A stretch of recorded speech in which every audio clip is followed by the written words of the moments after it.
राधे राधे। कार्तिक मास महात्म्य कथा का 21वां अध्याय। लिखने लगा हूँ श्री हरि के चरणों में शीश नवाए। कार्तिक महात्म्य का बने यह 21वां अध्याय। अब ब्रह्मा आदि देवता नतमस्तक होकर भगवान शिव की स्तुति करने लगे।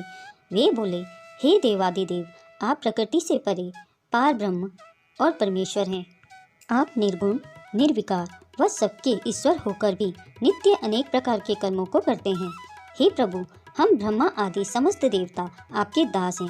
हे शंकर जी, हे देवेश, आप प्रसन्न होकर हमारी रक्षा कीजिए।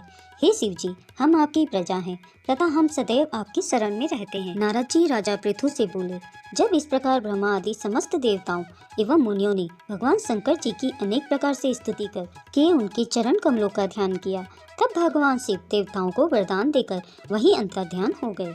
उसके बाद शिव जी का यशोगान करते हुए सभी देवता प्रसन्न होकर अपने अपने लोक चले गए। भगवान शंकर के साथ सागर पुत्र जालंधर का युद्ध चरित्र पुण्य प्रदान करने वाला तथा समस्त पापों को नष्ट करने वाला है। यह सभी सुखदायक और शिव को भी आनंददायक है। इन दोनों आख्यानों को पढ़ने एवं सुनने वाला सुखों को भोग कर अंत में अमर पद को प्राप्त करता है। कार्तिक महात्म्य का 22वां अध्याय। 22वें अध्याय की जब लिखने लगा हूँ बात, श्री प्रभु प्रेरणा प्राप्त कर कलम आ गई हाथ। राजा पृथु ने नारद जी से पूछा, हे देवश्री, कृपया आप मुझे यह बताइए कि वृंदा को मोहित करके विष्णु जी ने क्या किया और फिर वह कहाँ गए।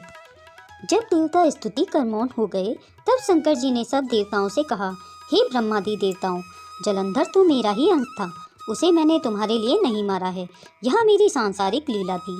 फिर भी आप लोग सत्य कहिए कि इससे आप सुखी हुए या नहीं। तब ब्रह्मा आदि देवताओं के नेत्र हर्ष से खिल गए और उन्होंने शिव जी को प्रणाम कर विष्णु जी को वह सब वृत्तांत सुनाया जो उन्होंने बड़े प्रयत्न से वृंदा को मोहित किया था तथा वह अग्नि में प्रवेश कर परम गति को प्राप्त हुई थी। देवताओं ने यह भी कहा कि तभी से वृंदा की सुंदरता पर मोहित हुए विष्णु उनकी चिता की राख लपेट इधर उधर घूमते हैं।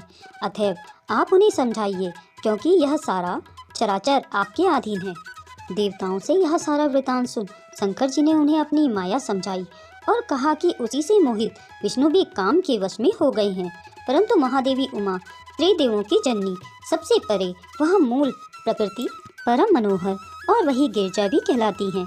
अतः विष्णु का मोह दूर करने के लिए आप सब उनकी शरण में जाइए। शंकर जी की आज्ञा से सब देवता मूल प्रकृति को प्रसन्न करने चले गए। उनके स्थान पर पहुंचकर उनकी बड़ी स्तुति की।